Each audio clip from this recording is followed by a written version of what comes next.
Today, we've retroactively modified our TOS, so by watching this, you have to like, share, and subscribe.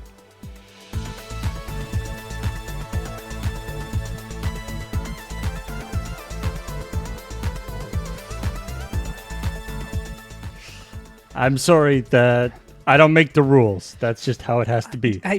But you, Paul, you do. I do not make the rules. You do, though. You're one of the co-founders.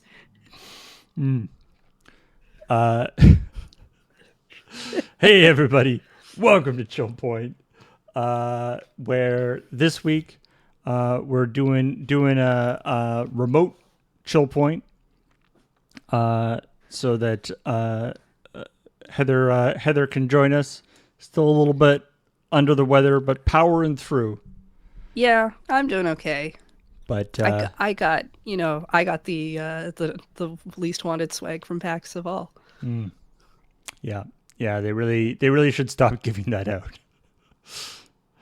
But didn't want to come by the office and stuff. But it is great that we are able to do this remotely. So let's talk about video game news, which is what this show is about. There's so much this week, Paul. Talk about the week. There's so much exciting things that happened this week. In the may you live in interesting times kind of exciting, but there was some good exciting as well.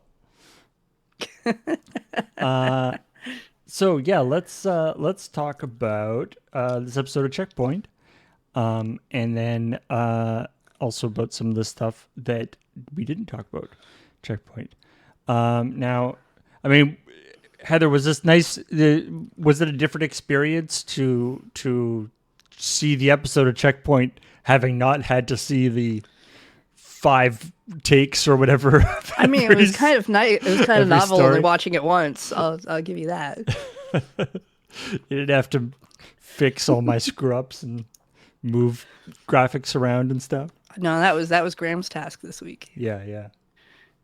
Thankfully, more than one person knows how to edit ChillPoint. So this week there was we actually only did 3 stories this week because one story turned out One's to be very chunky, which I mean, I guess we might as well start with that because that's a big thing.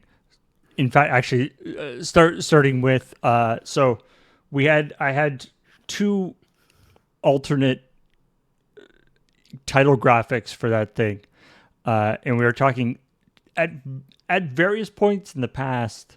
We've done a thing called like on point as like a segment. Like Graham is going to go on point and then do a thing. We haven't done it in a really long time, but I was talking to Graham. I was like, would this be do we want a name for this longer? Because the Unity story was sort of almost twice the length of a normal story. It's like, do we want to have a name for this? Would this be on point or would this be something else? And we came up with Chunk Point, which I'm pretty happy with. It's a good graphic. This is I like the bubbling of it. Is a Chunk Point. We'll see how often those show up. They probably won't show up like all the time. I don't know about that. Graham is really good at writing a long story, Paul. It's true. I mean, there's a lot of stories like, sometimes they need a lot of background info and different things. And also some of these, especially when you get into like legal wrangling stories, the nuances of it can get a little bit weird. And now let it not be, we're not saying that, ChillPoint is all about the nuance. We're fully. We don't generally have enough time for that. We're fully capable of removing the nuance from a story, but sometimes it's hard to sort of suss out what is actually happening as opposed to what people are shouting about. Well, in this case, it was Unity. Yeah. So in this case, it was well. It started out as Unity made a change to their billing or their licensing, so that they would be charging per install of the Unity runtime, Mm-hmm. as opposed to what they had previously done, which was either free or they did a. There was also like various. There was like a flat fee that you would pay for a license of the Unity system. Uh, People weren't happy about this, No, and no, they and this weren't. was a and it's a particularly strange. It was a particularly strange billing system, like licensing plan that they had. This per install licensing, as opposed to percentage of profits, which I think is what Epic does for the Unreal Engine, or some other way of doing it. Because of course, the developer isn't paid per install; they're paid per sale. Mm-hmm. And so the idea that every time the game was installed, they had to pay the license seemed very odd. And initially, it was even every time it was installed, and then if it got reinstalled, it would have to be paid again. Yeah. They've since backed that part back, although Mm-hmm. it's still, if it's installed on multiple devices, it'll be one for every. Yeah. So I just here's the thing. Uh, I don't get how the heck they're going to be able to tell the difference. Well, this is the other problem: is that uh, I mean, Unity is a well-known system, and people know there is no phone like there isn't a secret phone home system in the Unity runtime. Like a lot of people have looked at this thing over a long period of time. There isn't a secret phone home thing, and Unity has said that they're not phoning home on it. So, but they also haven't said how they're actually calculating how many installs there are, other than they're using a proprietary mix of statistics. Yep. Also, they have said, and that somehow this system that they're going to use, which they haven't explained, will be able to, they'll be able to detect, fraudulent installs. Like if somebody is trying to mess with your game and cost you money by installing on a whole ton of things, and they'll be able to detect pirated installs of pirated games, Yeah, I don't really see how they're going to do which that. again, I mean, presumably, if they could do that, that into itself would be a very valuable piece of technology. If they could detect whether the install is pirated or not, like that would be great. That's what Denuvo has been working on for a long time, and everyone hates them for. Um, so anyway, it's a whole thing. Um, Obviously, a lot of developers are very angry about this. A Mm-hmm. lot of small developers, a lot of like Unity is a very popular engine. A lot of big developers are very angry about this.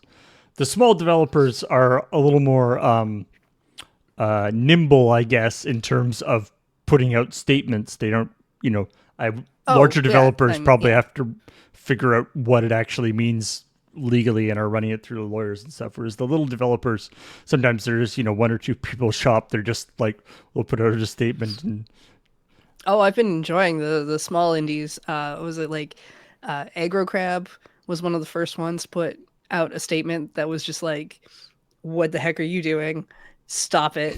Um, Cult of the Lambs developers said that they were going to delete their game starting January 1st, 2024. which I is when don't know this how true that is, yeah, but which I is mean, when at the this same time, goes into effect. They yeah. said buy the game now because we're going to delete it. Yeah, Monster Prom has posted an interesting one where they said they are going to sell Monster Prom Blue and Monster Prom Red, and whichever one gets so that they're technically two different games, even though they're not. And I think Oh, that so might be that a they joke don't as well, but so that they don't hit the because there's a grace period. There's something like 200,000 downloads yeah. And I mean, before these the are price kicks in.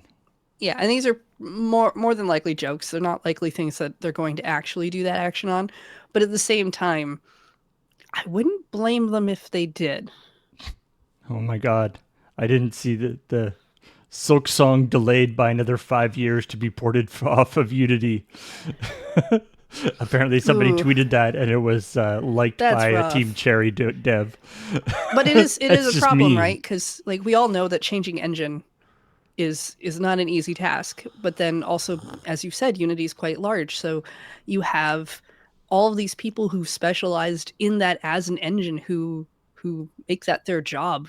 Well, and the big thing with this that is really got that is like it would be one thing if this was everyone got angry at Unity for changing the licensing, but the fact that this is retroactive, effectively, by which I Mm-hmm. mean that if you already put out your Unity game, if your Unity game came out in 2015 and you're not even in the game development business anymore, and suddenly you have there's a spike in popularity of your game, you might start getting bills from Unity. It's Mm-hmm. bizarre. And yeah, just this idea, and also it kicks in January 1st, 2024, and so it's the charges that you will get will be from sales from 2024, but the counting of your installs is retroactive. So it isn't 200,000 installs from 2024. It's 200,000 installs ever puts you over the line so that you'll have to start. It's just, Yeah, no, it's yeah. absolutely ludicrous. It doesn't make any sense to anybody, and that's why everybody's screaming about it. And yeah, so, and there's actually a really interesting article on, just as actually a little bit of a follow up on the story that Graham talked about. There's an article on Ars Technica this morning getting into a bit of the legal things about this terms of service. And part of what's interesting about it is that in 2019, Unity went through another kerfuffle where they changed their terms of service, and it caused it caused some nasty stuff with a third party library. They're like, we can't do stuff anymore. We have to, and they got a lot of bad press for it, and the Hmm. developer community was really against it. And so in response to that, they actually put they were like, we're committing to transparency on our terms of service. We did bad. We apologize. And going forward, we're going to commit to transparency in our terms of service. And we are also putting a thing in our terms of service that says if we change the terms of service to something that doesn't work for you, you can continue to use the previous terms of service. They put that in, which is Hmm. a pretty interesting policy, which in June or July 2022, they quietly removed from this new terms of service. So they had this going from 2019. They had this going along, and they said, and they were putting up all their changes on GitHub too, so you could see like a diff. You could see everything that changed on their terms of service really easily. And then at some point, and when this actually happened is a little bit tricky to pin down. People have to Mm. like go into Internet Archive and stuff to figure out when this happened. But it's sometime around like July 2022, they changed they changed their terms of service, removing this exception, and also either closed down or stopped updating the GitHub thing for the terms of service. So Suspicious. yeah, so either something happened, and maybe they were planning on making this change at some point. And yeah, I believe the GitHub repo has now been removed completely, although people have copied it. And so it was like they knew that this idea of changing the terms of service are angering people, angering people could be a problem because they had a problem with it before and they had a solution to it. And then they're like, they're going to be mad about this. Let's just change it quietly and take away the stuff that was being used to sort of track whether we changed it or not. It's If we didn't tell people things, they can't get angry at us, yeah. right? That's how that works. My favorite, yeah, I saw a lot of people saying that it's a shame that Unity is still a great program. It's just a shame that Unity, the program, is being managed by Unity, the company.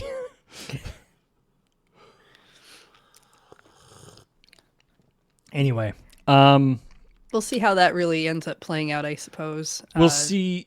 Yeah, it's very fresh. Like this started on Wednesday. Yeah, it came out on Tuesday, and they, and there's already been some like walking back and things. I mean, a lot. I'm honestly surprised they didn't push this out on a Friday. Yeah.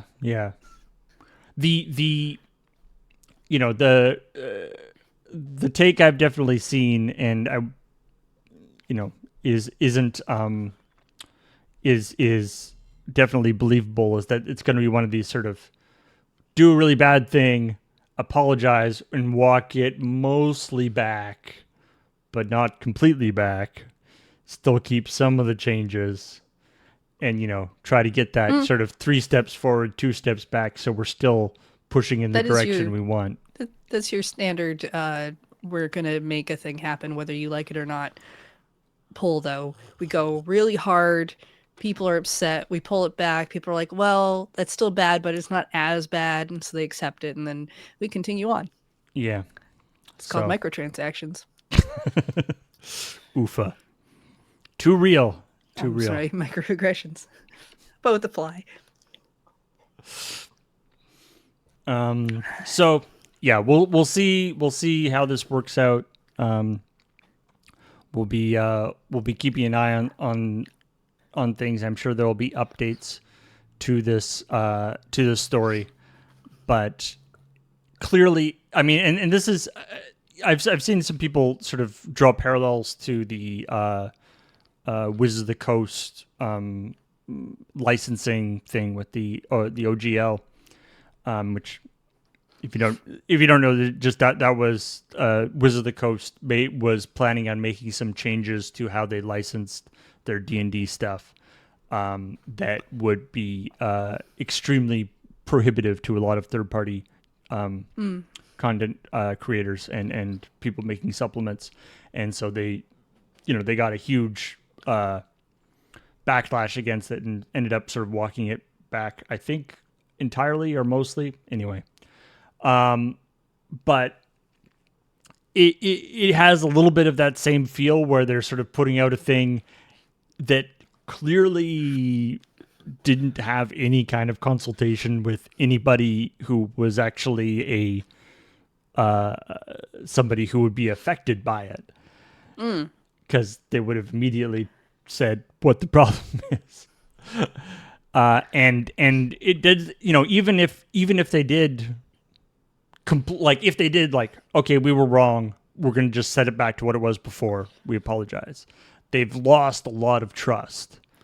And this is this is an industry where that's important. Sometimes you're starting a game, and you might be working on a game for 5 years. You gotta, what engine you're committing to is a big deal, and you have to trust, and there's trust that that engine is still going to be there in 5 years, and the idea that, and even if they did walk it back now, the idea that they might at some point in the future do this again, Yeah. that trust has been broken. That apparently this is a thing that could happen. Like nobody even thought that this is possible to do. Well, I mean, you probably wouldn't, right? Yeah. It wouldn't do that it, unless they did. I mean, I highly expect that there are going to be, especially a lot of small indie devs, looking at different engines. Somebody mentioned in chat that the Humble bundle is doing a deal on Godot, which is a alternative open source engine. They're doing a bundle with Godot and a ton of resources for it, which is one of their most popular bundles they've had in a very long time. So, people are finding alternatives. And, people might it's one of the, I mean, it's a little bit, as like, when like Adobe changed their licensing on Creative Suite. I mean, they didn't sort of rug pull on it, but they did, they changed it and nobody really liked the license. And people started to find out that there are other programs that can do what they needed to do in Photoshop, and they didn't actually need Photoshop anymore in some cases. Yeah, in a lot of cases. Photoshop's a little weird in the way it works sometimes. So, anyway, we shall see. We shall see. Other things that were talked about in the episode, the Tunic soundtrack. Speaking of bad systems. Yeah. I mean, this is something that Heather, you've had to deal with more than most. I hate copyright on YouTube. Is the DMCA, false DMCA claims that allow people to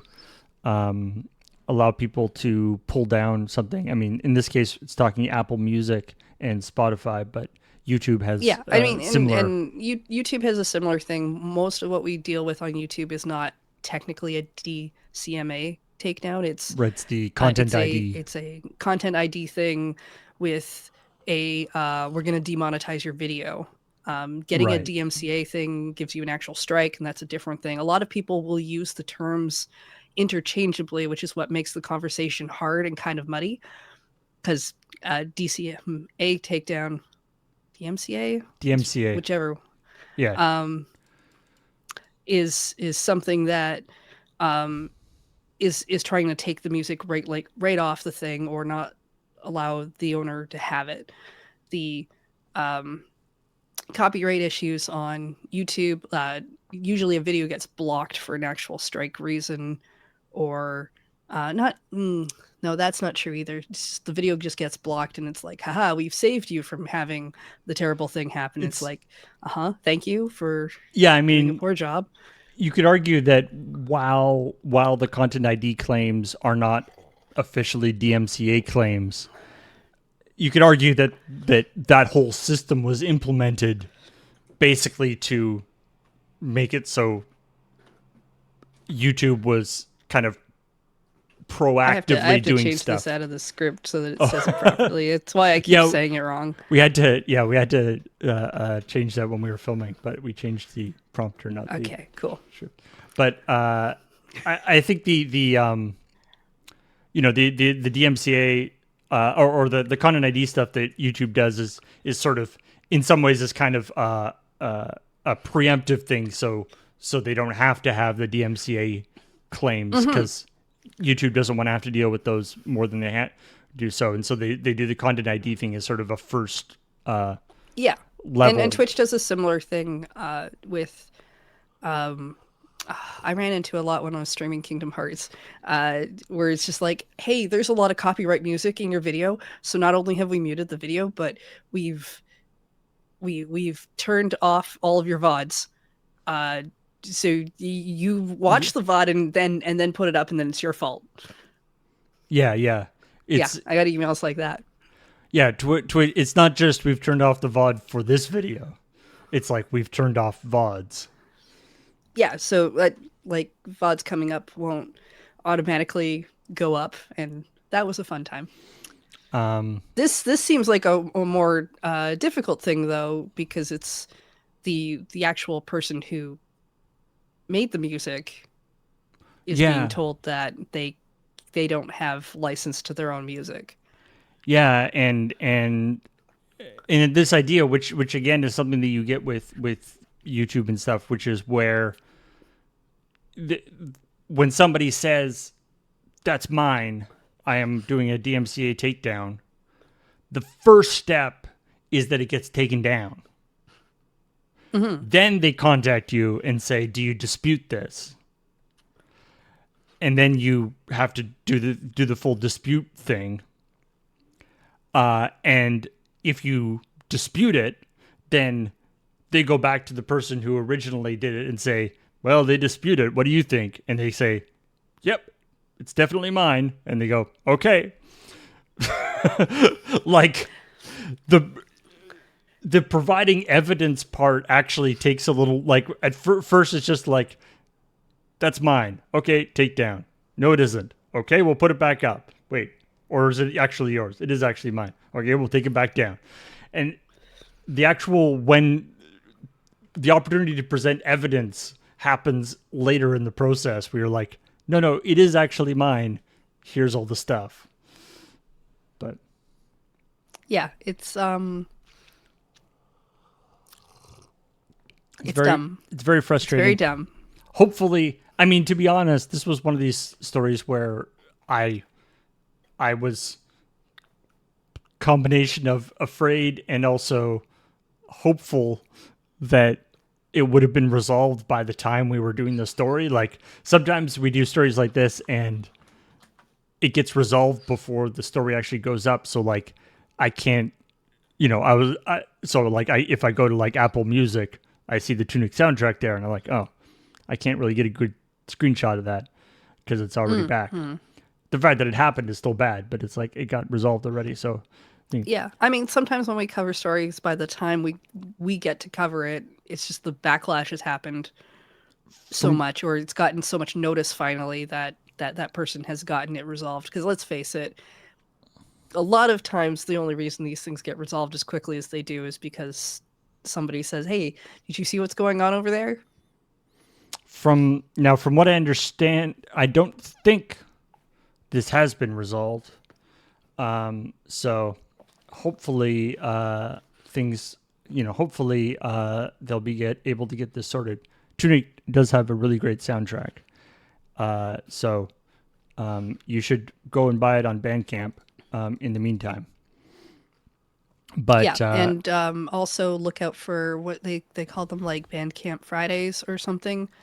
I think it's the first Friday of the month when you buy stuff. All of the money goes to the person on Bandcamp. None of it goes to, like, they don't pay the processing fees or something.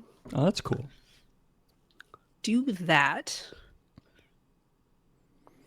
Boop, boop, boop, boop, boop, boop, boop, boop. And then the last story Kathleen did was about Squeenix and having the trubs. Yeah, what's going on over there? I don't. I mean, we, Do they we even know what's going on over there? we've talked about Square Enix's uh, sort of messed up development system before. I mean, I remember a long time ago talking about there was a whole thing where Square Enix was in trouble at the time because they had just done an earnings call and they had put out they had given uh whatever you call it, guidance to their investors that they were going to have a lower than expected revenue for the year, and everyone was like, "Ooh, this is real bad." And this was a year when like they had three or four of like the top 10 games of the year had come out were like Mm-hmm. Square Enix games. But and so it's just like and what we see in this article from this interview in Bloomberg and this article about it, talking about that, like, they're something about their development system is profoundly messed up. That and they've been sort of able to, like, struggle along because their games are often really, really good. Like, people really like Square Enix games. People really, a lot of people really like Final Fantasy 14. You know, people a lot of money into it. Final Fantasy 16, very successful game. It sold a ton of copies. Is it? I heard it was pretty unsuccessful. I don't know. From what I understand, it sold a bunch of copies, but it also took 7 years to develop. Right, yeah. And it's like, if your games have to be the best-selling game of all time in order for you to make a profit on them, there's something fundamentally wrong with your development system. I mean, this has been a huge problem in the video game industry for a long time, especially in the triple A gaming space Yeah. of content of like I mean, just as stuff gets more advanced, as everything has the expectation of being 4K and ray traced and Yeah, whatever, the it's going to take longer. the art assets start getting ridiculous. Yeah. And it's just this industry has definitely been a several years, maybe even like over a decade of let's say we have to make a game that's super expensive all the time, always. Mm-hmm. It's the consumer's fault. It's their fault. It's definitely not ours. And, like, the way this interview ended with the CEO, the new CEO, saying that he wants to thin Squeenix's roster, decrease outsourcing, and focus on higher quality, higher budget games to increase profitability. Like, There's a few problems with that, definitely. I don't think lack of budget is the problem that Square Enix has been having. it's yeah, it's yeah. I don't know. I don't know what the solution is. I like. I mean, I was gonna say I like a ton of the stuff that Square Enix does, although that's somewhat diminished now because they sold off a bunch of the properties that I actually liked. Um, like, Tomb I Raider. used to like and them, but then they got rid of all of the they ones sold I off liked, all their so. Eidos properties and a bunch of stuff, which is a little bit. They made some. They definitely did some dabbling into NFTs, which is. Yep. They tried to force that down too. I mean, They're re-releasing Tomb Raider like 1 to 3 on Switch. are they? That came up in the direct. Yeah. I mean, It's got new graphics that you can also turn off so you can play the blocky old ones if you really want to. I'm assuming it wouldn't be Square doing that though. It's probably didn't. I think Eidos got bought, or Crystal Dynamics. Yeah, I think it was a different group. Embracer ended up with them, unless Embracer then sold them somewhere else. But I mean, they might have. Embracers also learning that it has to take responsibility for all of the games that it embraced, and it doesn't want to. there's some bad types of embracing. It is still part of Embracer Group. Okay, yeah, because there's the thing where they that like $2 billion deal that they were trying to do that was somewhat mysterious because they didn't actually say who it was with, but whatever it was fell through, and then they kind of panicked and there was some fire sales going on. Yeah, I believe the rumor on that was that it was like Saudi Arabia or whatever, which could be true, could be not true. They've been putting a lot of money in a lot of like cultural things. All right, and then in the post show, Graham and Kathleen did mention that Starfield is getting an eat button. Oh, So right. Yeah, you yeah, can eat your food now yeah. Now somebody in the more comments, efficiently, I suppose. well, somebody in the comments did point out that that hasn't actually that's on the roadmap for the coming Oh, update. So they're still working on the eat wait, button. is that like a big thing? Like they have a roadmap, and one of their big bullet points is we're gonna put an eat button in the game. I don't know if it's like an explicit roadmap, but they mentioned that that was Oh, one of the too bad. features that's going to be in the upcoming update. Yeah. They're still working. You know, they've got a team of 100 programmers working day and night to put the eat button in. Because otherwise, you have to like get the stuff, put it in your backpack, open your backpack, look at the thing, and then eat it out of your backpack. It's almost like trying to eat food in the real world, where you have to put it on a plate or cook it first, and then like do all these extra steps Speak for before it can go yourself. in your I just mouth. wander around and eat food off random tables. I I really would caution against that, Paul. Even if that one of those random places is the moon base, you don't really know where that food's been or what it's been used for recently. I mean, Or if it's in the moon base, I probably do know where it's been, which is another reason not to eat it. uh, and the other one was X Defiant has failed console certification, oh yeah, they which is finished the game. yeah, which again I like have heard barely anything about like I remember the name vaguely, but it feel like there hasn't been a lot of buzz about it, but apparently yeah, it failed, which again I feel like I haven't heard of a game failing console certification in years. I guess you sometimes it happens and they just don't talk about it, but in this case it their I guess their release timeline was so tight that they had to push the game back because it failed console certification, which presumably is like not that the game has bugs in it, but the game is actually like crashing the console. Right? Like I don't think Yeah, console certification cares whether the textures are there. It's more about whether it actually is going to break the console for some reason. Which yeesh. which means You'd think I Ubisoft would feel know like what to that's do not. for that. I But feel like that's not a bug that you don't know about when you push something. there's a great thing I saw about a developer talking about I think it was one of the old Sonic, or no, it was is a Spyro. I think it was a Spyro game.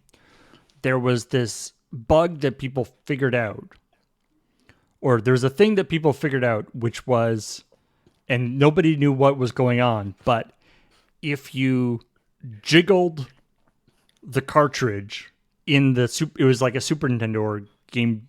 No, I think it was a Sega Genesis thing.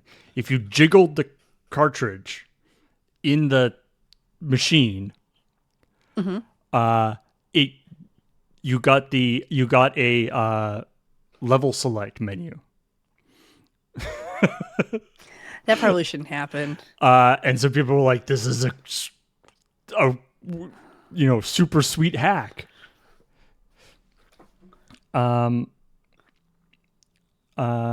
Is it in X64? I don't know. Anyway, I forget what the details are. Anyway, and this guy was talking about that he was the one who actually programmed this, and he was saying what's happening here is when you go for certification from a console manufacturer, is at least at the time, one of the things that they would test is the game has to run for like 48 hours and it can never crash. It can, yeah, and like crashing is an immediate failure, and certification is very expensive and very time consuming. Mm-hmm. And so they have to be sure that the game isn't going to fail in that way. So one of the tricks is that you basically they map every they have all the errors that can happen in the game. You know, all the anything that's wrong that can go wrong in the game. They cover, but then anything they haven't thought of, any random error, he just mapped to the level select screen rather than crash. So rather than crashing the game, it would just go to the level select screen if it didn't know what to do. Which meant that it wouldn't actually crash per the definitions for console certification, which meant that you could get through the certification process. And so that was what was happening here. People would mess with the console. It would, the pins could become unseated and stuff. It would start glitching out, and then you would get the level select screen. And here we are today. Yeah. The biggest of day one patches. Yeah. Consistent crashing of other games. The fact that there is a section, a type of certification that's sort of a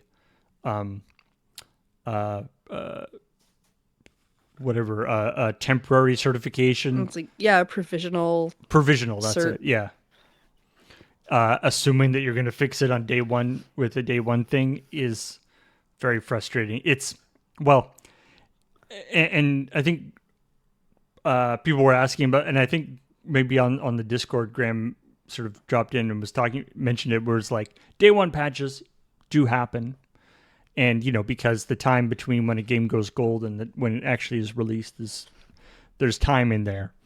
Mm-hmm. And sometimes, new bugs are found or whatever, and they'll do a day one patch. That's not that big. It's not great, but it's not a big deal. But the idea that the game was like non-functional when they were ready to release, and they were just hoping that they were going to get over that hump in the like month or whatever it is they have between when it goes gold and when they actually release it. That's sketchy as hell. Yeah. So, because in the after chat, Graham basically said he hates day one patches. Right. But it was kind of an offhand comment in regards to what they were talking about, and then he clarified that on the Discord to say not all day one patches, just like the idea of the game's actually broken during certification. It doesn't actually run properly, and then you have to basically download the entire game again on day one because it's what you downloaded in preload or on disk is actually broken. Right. And so now so it's like it's not the idea that the thing on the disc is just basically a dongle for the game that you download is not even really a new problem. That's been around for years. But it is very frustrating. And especially with like there's the preloading. Like I forget what game it was. It might have been like Halo Infinite or something that had like 150 gig preload, which then didn't preload because it got a day one patch. So people who downloaded that huge preload had it trashed and they had to re-download it anyway. And I know there's a bunch of people who are like, well, it's just like whatever, you just re-download it. Not everybody has amazing internet speeds to begin with, and not everybody even now people some people have caps to their internet still. Yeah, even now people have caps to the internet. Yeah. Doesn't everybody have high-speed internet? I mean, I'd like to. I have an okay speed of internet. My internet is literally just okay enough that I can stream. But if Beach takes a phone call on data, my frames are falling on that floor. Yeah. What else we got going on here?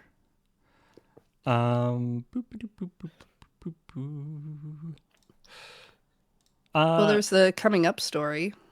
Oh, right. Yes, of course. That the new Mass Effect game, which is still sort of untitled Mass Effect game, will not be open world, which is an interesting. We don't know anything about it really, but that is still an interesting sort of change from the current It's okay. direction. It's okay if everything is not open world. Hmm. I think maybe we need a few less open world games. I mean the video that I actually played that I played for the outro, which was from Mass Effect Andromeda, I think. I don't know. In some ways, maybe helps illustrate that because it was just driving around in a big desert. It's like there's open world, and then but there's just nothing there. Like that's easy. But anyway, It's like telling a person that you want to go to the buffet and there's like half the buffet is actually closed. mm. But you could go over into that dark area of the restaurant if you wanted to. And it's like a huge buffet, Yep. but it's just yeah, nothing good. Um, the now this is only sort of peripherally video game thing, but new iPhones came out. Yay! Uh, whatever you whatever your opinions about the Apple ecosystem are, but one of the things that I thought was kind of interesting is that they were really pushing that the new whatever A17 chip has crazy good GPU in capabilities, including like ray tracing and stuff, Mm-hmm. which is one of those things that is kind of held up as the sort of crown jewel of super super high fidelity video gaming is ray tracing stuff. And some of the Nvidia and some of the super big desktop chips have special ray tracing things in them. And so this idea that the iPhone has all this capability to run ray tracing stuff, and that it's going to have some. I mean, in this case, they talked about it's going to get. Apparently, it's going to get the new Assassin's Creed Mirage. Like the whole Assassin's Creed games have been out for phone before, but they've Mm-hmm. been like a special phone Assassin's Creed that's like a 2D game that you run around. They've been pretty fun, but it's not like they aren't the same game. The idea that the whole game, the full game of Assassin's Creed Mirage, is going to be available on the phone is, I mean, it seems like a pretty big deal. And I don't know whether they're going to charge, $80 for it on the phone. That might be hard for people to swallow. Probably not. Maybe it's hard to say. Like the whole mobile gaming has a different variety of price point sets. That it's why free to play games are so prevalent. Why it's why Nintendo has been kind of grumpy about the mobile space. We tried a few things. I'm fine if Nintendo doesn't want to hang out in the mobile game space. Yeah, they Unless seem they to want to be. put Nintendogs on the phone, I think that would be a game that would make sense. But uh, but yeah. So I don't know. This is definitely one of those old man yells at clouds things. Not even like it doesn't even annoy me, but it's just I find I am slight I do find myself slightly bewildered by these kinds of things where it's like, and I know that Fortnite on and Battlegrounds on phone is very popular, but I just the idea of playing like a high speed first person shooter, that kind of a game on a phone is so unattractive to me. Like it just seems so dumb to me. Uh, but you know, every different things for different people. That's fine. Yeah, I don't think we're the market for it, which that's okay. I got enough other games to play. I Yeah. don't need that one too. Although the idea that you know you plug your phone into something that can connect to the TV, AirPlay or whatever. and then attach your Bluetooth controller to it, and you've got now your phone turns into like a little micro console, except it's Mm. actually more powerful than like a Switch. Seems It's like also a lot more expensive, I so mean, yeah, exactly. It's more but the idea that it does have these very powerful capabilities that it could send information, and that you could sort of have it actually as like a little actually television console. hmm Maybe it would work. it's weird because if Stadia had managed to make it off the ground using your phone, using a tablet, like the the idea wasn't like terrible No, so much as they didn't make it work. I mean, Definitely like had that's ideas. like I have uh, Xbox Game Pass, which includes game streaming to your phone or your tablet, and I've tried it a few times, and I've just like, this is not. I don't want to play games. I don't want to play console games on my phone with like an on-screen Mm-hmm. controller. It's just it's just not But pleasant. but do you want to get the PlayStation Portal? No, no, no, I don't. I really want to know who buys that. Who's not just like some sort of content creator who's Mm. making a video.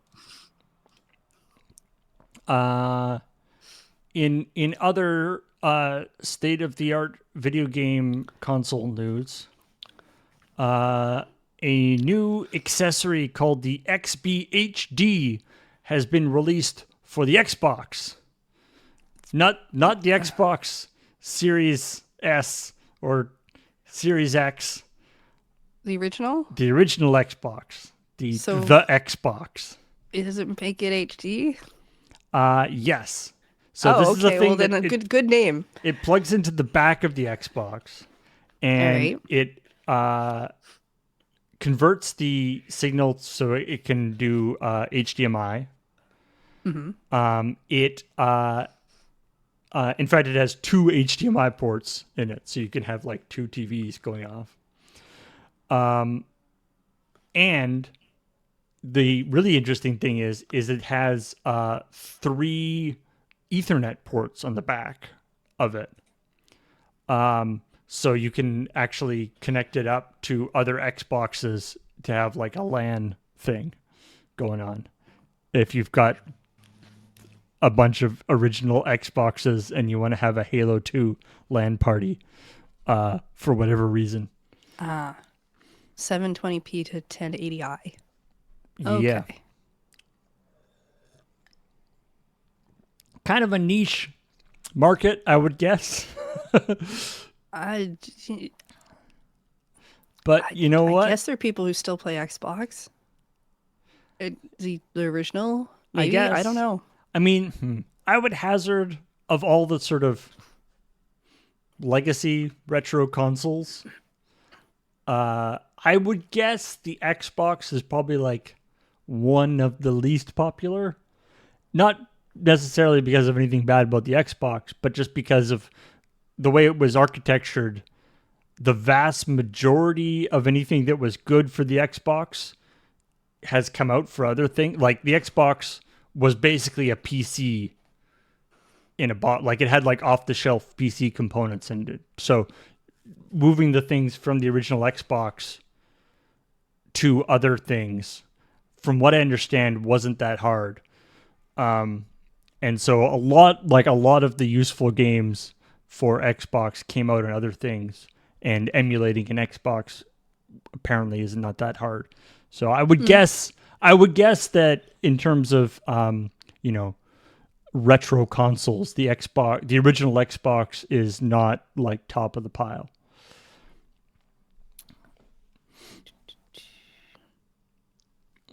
But I mean, it must I mean, but be something though for someone to make a product that they oh think will yeah, sell. I mean yeah, I mean presumably some people like it, so That good on also them. has a 3.5 millimeter jack in it in case you want to like I don't know plug your headphones in.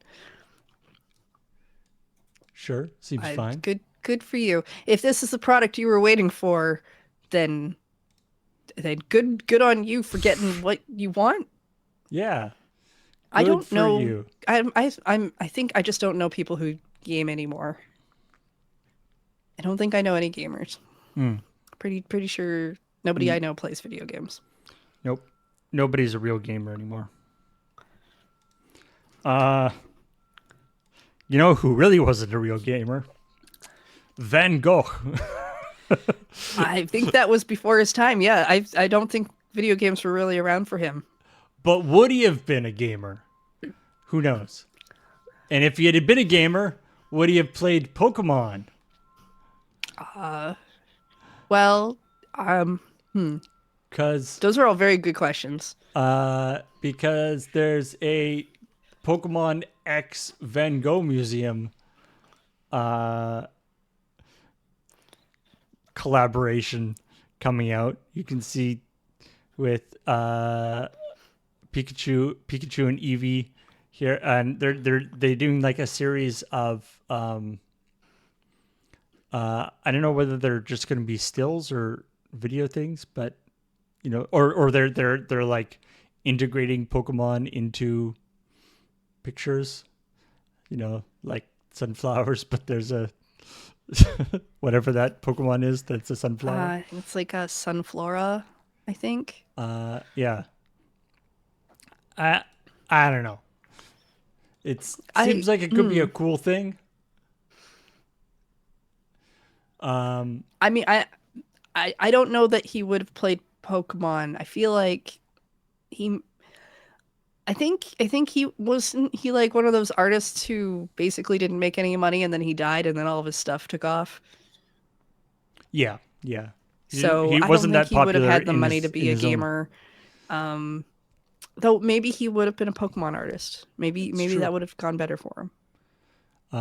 But yeah, it's sort of a way to get young people into being interested in the Van Gogh Museum. It seems like it could be a fun thing to do. I mean, generally those types of things are all about trying to take an interest that appeals to a lot of other people and have them come and explore a different one, right? Mm-hmm.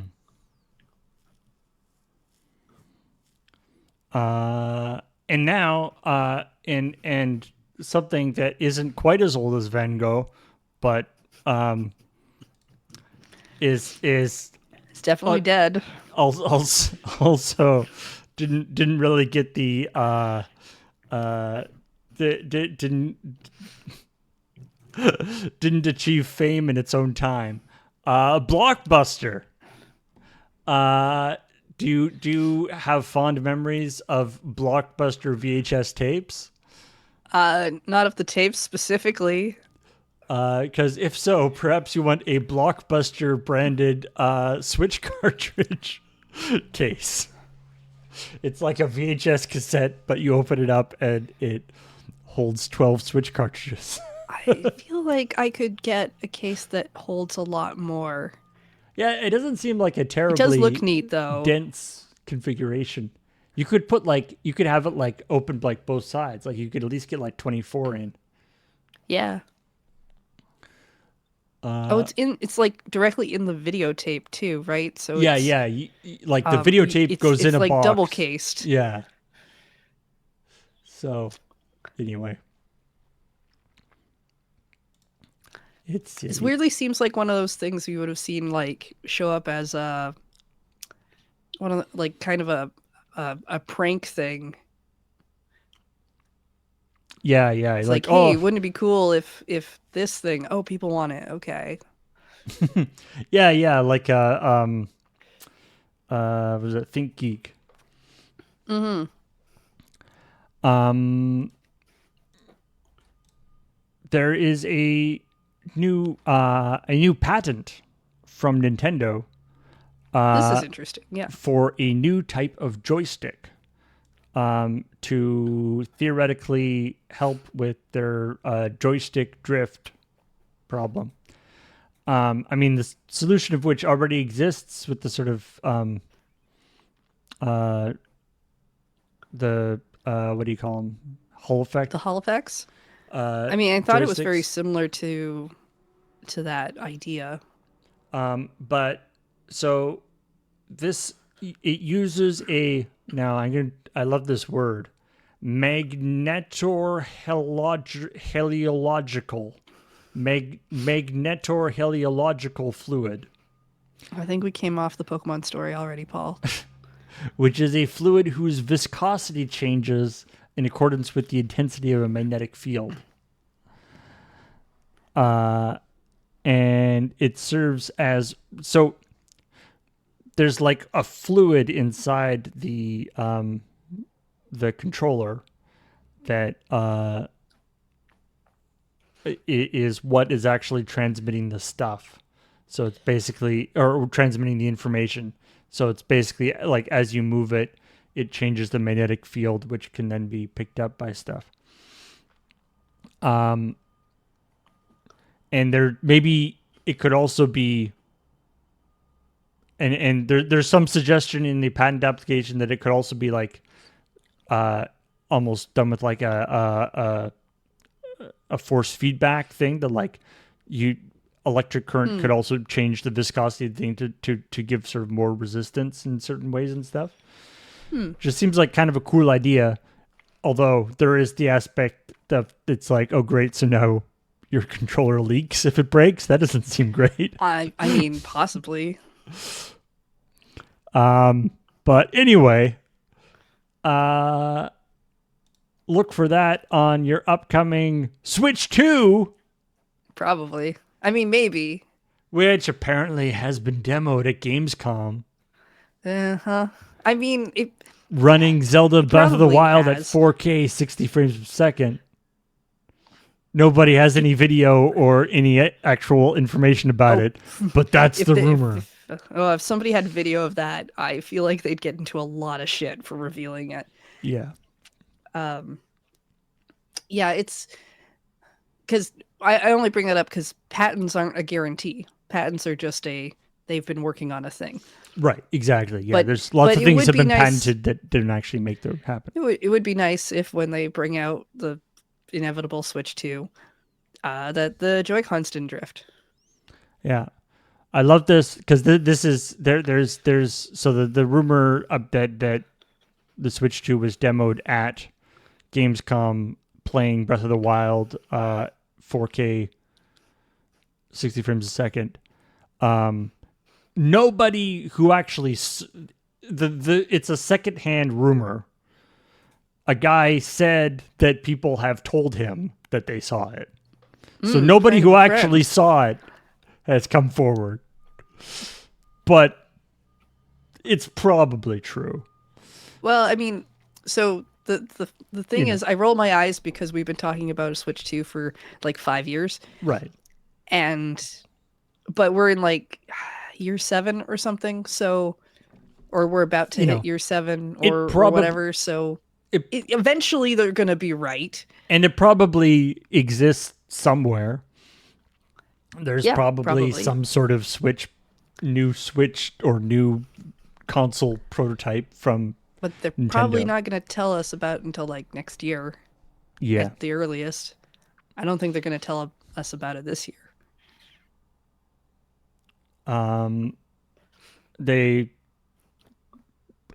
The rumor is March 2024 For release or announcement. for announcement. Oh, okay, that makes more sense. If that's the release date, I think they're just making some stuff up.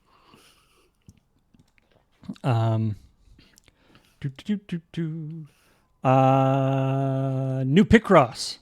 Well, I mean the same Picross, but lots more Picrosses. Did you miss Did- out on a bunch of Picross that was on the 3DS and you can't get it anymore, but you really wanted it? Because Jupiter has announced Picross S Plus, which is going to be coming out for Nintendo Switch. It will bring all 9 of the Picross E games with it. The base game, which contains the puzzles from Picross E, will be $5, and then each of them each subsequent entry will be like a paid pack, so it'd be like $5, but it goes up to like E1, E2, or E2, E3, E4, E5, E6, E7, including the Picross E9, a title that was previously only available in Japan. I guess you don't Mm-hmm. really need to translate Picross. Not well, you do in terms of like instructions, like if you have any Right, words, but it's not going to be like a lot. It's not going to be like, say, a visual novel, right. unless your Picross game is also a visual novel, which I think Jupiter has done in the past.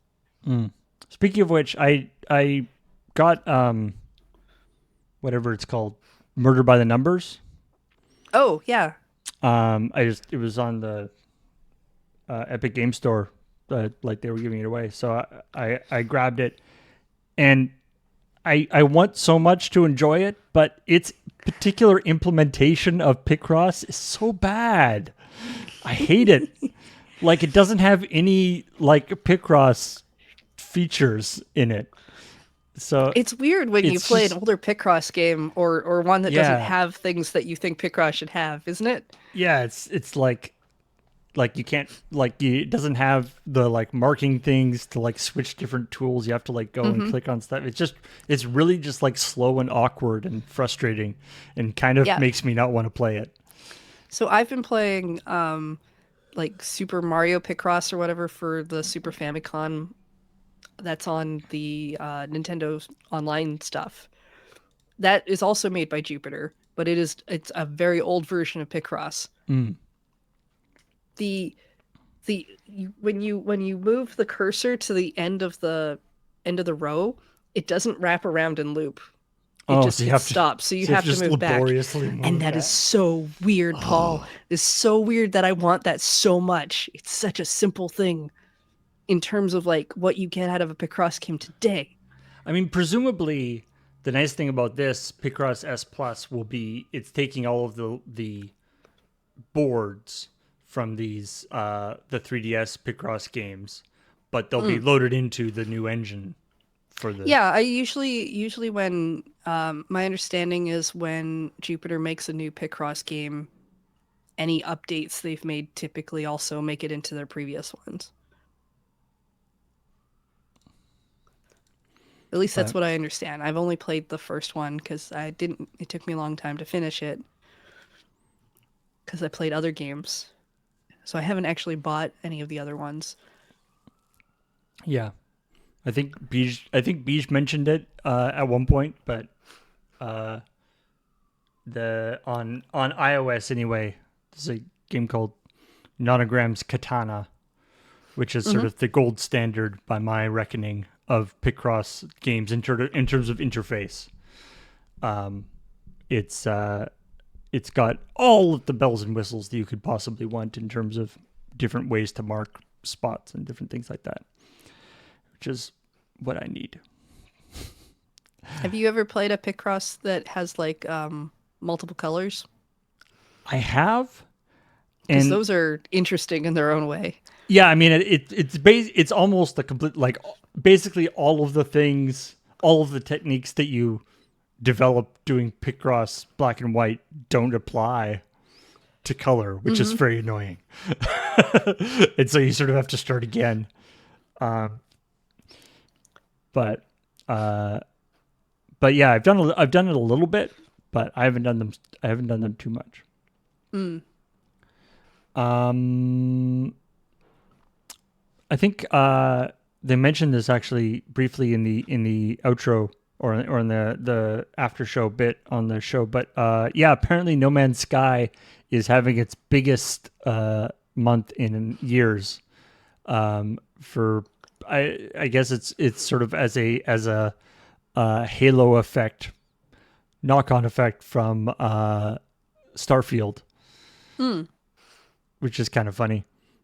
That either people who can't get enough Starfield and want No Man's Sky as well, or people who don't quite like what Starfield has to offer, and instead, but they still want a space game, and so they move over to No Man's Sky.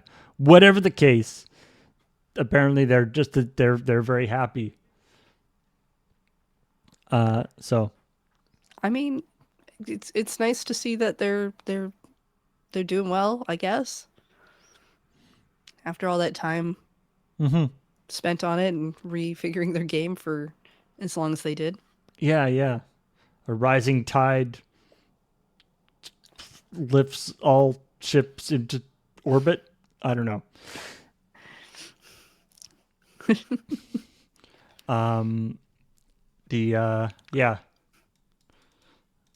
I don't know. I keep trying to go back to No Man's Sky, but at least maybe I need to stick with it longer. But it just hasn't never quite cooked for me. But anyway, um, and No Man's Sky has had lots of content updates and things, but Mario Kart Tour is not going to have any more. I mean, they had a bunch, but Nintendo has said that that they are not going to be releasing new content for Mario Kart Tour. The smartphones, the Mario Kart Tour, the next update Hmm. will be the last. Well, it's funny because Mario Kart Tour has going through its last update. The Mario Kart 8 Deluxe is getting its last wave of DLC Right. pretty soon, or has or will be, because they did go through what that was during the direct. So now people can legitimately complain about where is their next Mario Kart, which assumingly will be whenever that next Switch happens. Yeah. Although considering the current Mario Kart is from the Wii U, isn't it? Like the Switch never really got its Yep, own Mario Kart. that's right. It got the they did that thing where they re-released it as a deluxe edition, which meant it came with all the DLC that was in the Wii U. Mm, Honestly, given how their Wii U sales went, it's not that surprising. Like, right. Yeah. Um, I mean, it's a really big game now with all that DLC added to it. So, but this is as part of the thing I was mentioning earlier about that Nintendo has been kind of grumbly about their mobile thing. Um, yeah, I mean Nintendo, they tried a couple different games in different monetization systems.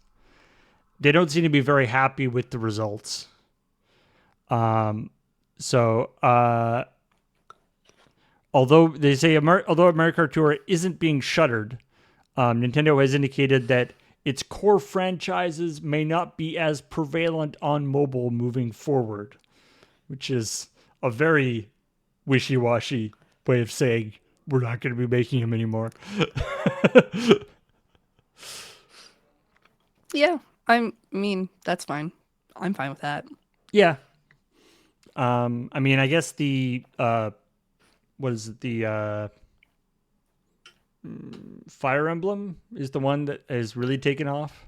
Fire Emblem Heroes is the one that's probably done the best for them, monetary wise, but also in terms of like it's constantly getting updates. Right. Um, and when you look at like the core gameplay mechanics of it, are still pretty representative of what the game is like, Mm, because it's still like it's still a little tactics game. It's just a much smaller map. right. Right. Whereas was one of their first games was like Mario Run, which was essentially kind of a runner that you needed to tap for jumping. That Right. was the only game they did the you get like the first world for free and then you have to pay to unlock the rest of the game. Right. That was an interesting. Yeah, that was sort of an interesting experiment. Uh, Yeah, Dragalia Lost I actually think is a pretty interesting one that they tried because was not that was not a Nintendo IP of something that already existed, as far as I'm aware. hmm. I never got around to playing it. I don't know how it was. um, and finally, we talked about Embracer Group sometimes squeezing things a little too hard. Sometimes squeeze things too hard and things go pop out the and the latest thing that seems to be going away is Gearbox. Gearbox, which was bought by Embracer Group a while Oh, ago. right. They apparently they are Gearbox is considering parting ways, or Embracer Group is considering parting ways with Gearbox. Although a specific course of action hasn't been set. According to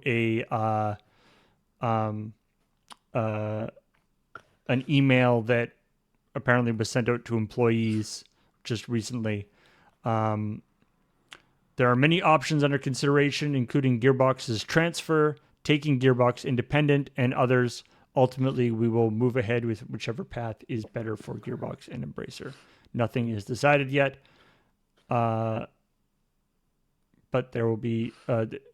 So anyway, we don't know. We don't know what that will mean. I mean, Gearbox has had its own rather fraught history with owning different companies and stuff. So it'll be interesting to see how that comes out. But anyway. Oh, right. Are you a Vanillaware fan? Vanillaware. You played Odin Sphere, right? Yes. Yes, I did. That's the dev. Oh, okay. They in the direct they announced an Atlas Vanillaware game called Unicorn Overlord. I Yeah, like the I know. I name. don't understand where I feel like people are just putting words in hats now and pulling them out for games. Um, I was only sort of but yeah. I was only sort of medium on Odin Sphere, but it was Huh. cool. I quite liked it. Um, Now there was also as you said, there was also the Nintendo Direct. Was there anything else there that would be? Okay. Well, I can tell you what I thought was cool. I mean, that's really what's Um, important. so big thing that a lot of people will care about is that Paper Mario Thousand Year Door is getting re-released as an HD. It looks very pretty. I Nice.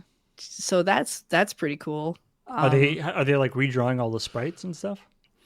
You really should take a look at the way the new sprites look, Paul. The everything has kind of a layered effect. Like it's not just like one drawn picture. It looks like oops, I hit my microphone. Um it really kind of looks like a paper cutout thing. Like I think it looks really it's very pretty. I I didn't think that I would have expected them to just be like we made the lines sharper, Yeah, you yeah. know, but it really does kind of look like they did a Let's. lot to it.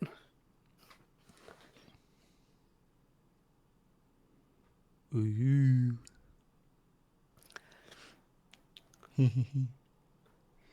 This is cool. I haven't really played any of the Paper Mario games, so Oh, it'd I be mean, this is fun to this is check it the out. best one according to the internet. Um, It's got a bit so of like Yoshi's Crafted World going on. yeah, Oh I mean, in yeah. terms of like the companions and stuff, I would say this is probably one of the best. But I really like Goombella, so you know, Is this the first place that Goombella shows up? this is the only place Goombella shows up. Oh really? Oh, Pretty sure. I thought she was in other places. All right. Cool.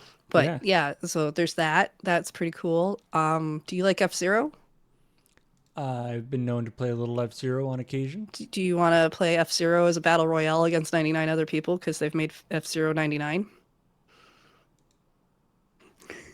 Maybe. So wait, it's So like you remember you, like you Pac-Man 99 and so Tetris this is like it's 99 like you're and racing and then like people can like throw things onto your track and stuff is sort of how it no, goes. you're just racing against 99 other people and I haven't tried it yet. It's downloadable now for if you have the online subscription thing. Oh, cool. Are they Um, actually like? Is it actually like 100 people like on the same track? yeah, Oh wow. So it's just like actually F seems Zero like a pretty good way multiplayer. to do it. Wow, Yeah, neat. so they got that going on. That entitled Peach game got a date and a title. It's now Princess Peach Showtime. She can transform into different occupations, including a sword fighter. Actually, I think it looks pretty cute. Cool. Now that you've said it, I kind of want Untitled Peach game. I I that's really that's I'm gonna just call it Princess that. Peach. It's just Princess Peach wandering around a town, bothering people, stealing Honestly, people's hats, and if I can hitting get a them, mod of Untitled Goose Game with Princess Peach in it doing that stuff, I will replay that game that and way. just walking up behind people and going honk. Yeah, I think it'd be fun. But yeah, they showed her transforming into a sword fighter, patissiere, um, a a detective, and a like a ninja. Cool. So that seems neat. It's all based on like going to the theater and doing stuff. So it's got a bit of It's a. almost like a Kirby mechanic in some ways. There have been people calling it the Kirby Peach game. I'm still gonna stick with Untitled Peach game. Presumably, she doesn't like eat people to change. Probably not. It's more magical Probably, girl than that. probably not. Let's see. Stuff that Heather cares about. Oh, that Dave the Diver's coming to Switch. I care about that. That's supposed to be super good. Do, do, do, do, do, do. Um, Trace Memories getting re-released as another code with with its sequel that never got brought out over here as well. So that's pretty cool. I don't know what Trace Memory is. It's a DS game. It's Ooh, a puzzle game. cool. Do Unicorn Overlord, which weird name. And okay, so if you like Suikoden, I'm not sure how to pronounce that name. It's an old RPG where there's like 100 Okay. characters you get, and then you can put them in your party and do whatever. There's another game called Euden Chronicle 100 Heroes that kind of seems like the same mechanic. I think it's being made by a different group of people though. Huh. Interesting. That's. It's not like 100 people all play at once, though. It's not. We're No, not. it's just it's like there's 100 characters. I only played I think I played the first one. You get like 100 characters and you can swap them in and out of your party. They all have generally like some sort of backstory. Some of them are like, oh, I picked up that cook over there and now That I have a seems cook like on my team. that Some seems of them like are too like, many I need to go characters. kill my best friend because betrayal. Open Seem. world games are too big, so what if we just put 100 characters in them? I mean, I guess that fills it up. I Some know. of them are dogs that you can pet. Okay. They look neat. Okay. Compelling. Compelling. I do know I was super mad when I finished Suikoden because I decided to kill a character out of revenge for my best friend character, and it turns out I needed them in order to get all of the characters. Whoops. I was young. I didn't realize collecting people was going to be a thing. I like. I've been playing Sea of Stars, and that doesn't have like a huge number of characters. It's got maybe half a dozen. But there's also a couple of people who are characters, but they're not fighters. Like there's a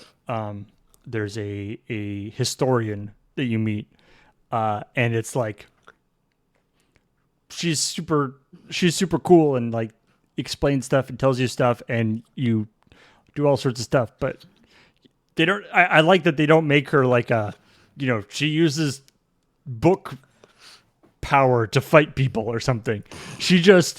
It's like she just walks around with you. She's there, like when you set up camp, she's like in the corner there and you can talk to her and stuff. But it's like this person has gone into your backpack, basically.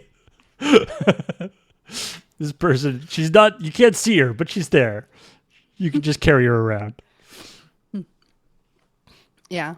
So the Untitled Peach game comes out in March, which is why I was asking if the Switch 2 was supposedly being announced in March or released, because that'd be a weird date to release that game then. But it was an okay direct. It had many sounds like Mario things in it. Sounds like it was a heavy on remasters. It had a lot of remasters. Like I said earlier, Tomb Raider 1, 2, and 3. Right.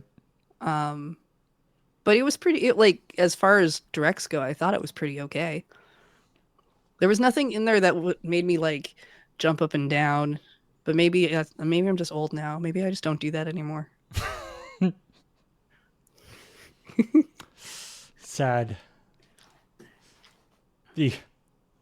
I love, in the episode of ChillPoint, Grandma Kathleen made a steamed hams reference to the meme of steamed hams, which were then they talked about how that is actually a 27-year-old cartoon. Is when that episode of ChillPoint came out, or that episode of The Simpsons came out. I don't think we've been doing ChillPoint for 27 years. That would be odd, given that it's the 20th anniversary. That would be weird. But then to demonstrate their oldness, they go, they did the like, old gray mare, she ain't what she used to be, which, as somebody in the comments on YouTube pointed out, is a 30-year-old Simpsons episode. That's the fun thing about memes, though, right? They can make something new again, because as a meme, it's not 27 years old. It's true. It's just maybe like 10 or something. Yeah, 5 or 6. Just like a million years in meme years. I remember when that the like steamed hams meme started being like very prevalent. I was like,